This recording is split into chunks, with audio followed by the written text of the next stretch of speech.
Now let's look at law of sines when you're given two angles and a side. So let's use some typical notation. So let's say that you have A is equal to 7, large B is equal to 71 degrees, and large C is equal to 65 degrees. So the way that we often use notation is we use capital Latin letters, say A, B, and C, for angles. And then what we use is we use lowercase letters for the sides opposite those angles. So for example, lowercase b is the side that's opposite angle B.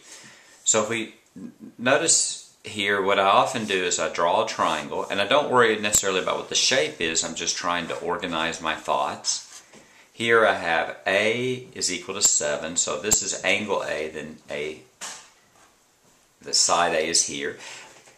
Here B is 71 degrees, and C is 65 degrees. So in this case I know two angles and a side, and anytime you know two angles and a side, you know it's going to be law of sines. And more than that, not only is it the law of sines, it's what we call the law of sines simple case, which means there's one triangle. And the importance of the fact that there's one triangle is that you simply plug the numbers in and solve it. And that's all there is to solving the problem. So that's what you do first. First you look at what you have. Here you have two angles and a side. And since you have two angles and a side, then what you're going to do is you're going to use law of sines simple case. So let's go ahead and solve this problem.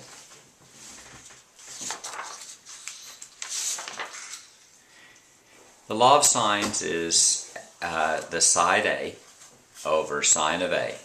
In other words, the ratio of the side to that sine of the opposite angle is equal to the same for each angle. And since little c and big C often look the same, what I do sometimes is I put a line through this. The student showed me that once. And that way I don't get confused between the two. And now I plug in the numbers. A is 7. Sine A is equal to B over sine of 71 is equal to C over sine of 65. And one of these will be a number that I can calculate on my calculator. At first it looks like I'm stuck, but actually, even though I'm not explicitly given A, if B is 71 and C is 65, then the three angles add up to 180, so let's add these two up. That's 71 and 65, that's 6, that's 136. So if the two angles equal 136 and all three is 180, I can figure out what the third angle is. That's 180 minus 136. I believe that's 44. Let's make sure. That's 10, 6, 4, 7. That's 44 degrees. So that's 7 over sine of 44 is equal to B over sine of 71 is equal to C over sine of 65. And this term I can just figure out in the calculator. So that's sine divided by sine of 44, and that's going to be about 10.1 roughly. So I have 10.1 is equal to B over sine of 71, but also have 10.1 is approximately equal to C over sine of 65.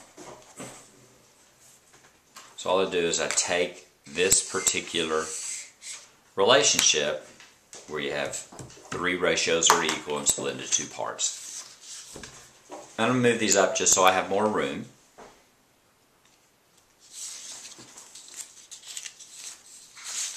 Here I have 10.1 is equal to B over sine of 71, and 10.1 is equal to C over sine of 65. I'm going to multiply both sides by sine of 71. That's 10.1 sine of 71 is equal to B. And I plug that in my calculator.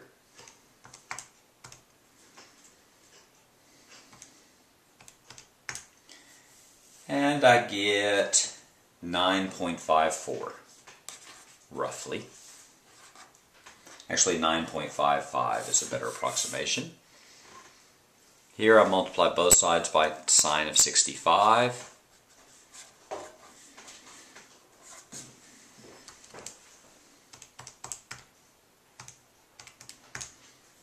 And I get 9.15, approximately. And I already figured out that the angle that I didn't know is 44 degrees. And that gives me everything I want to know about the triangle. And that's how you solve a problem when you have two angles and a side. You simply use law of sines.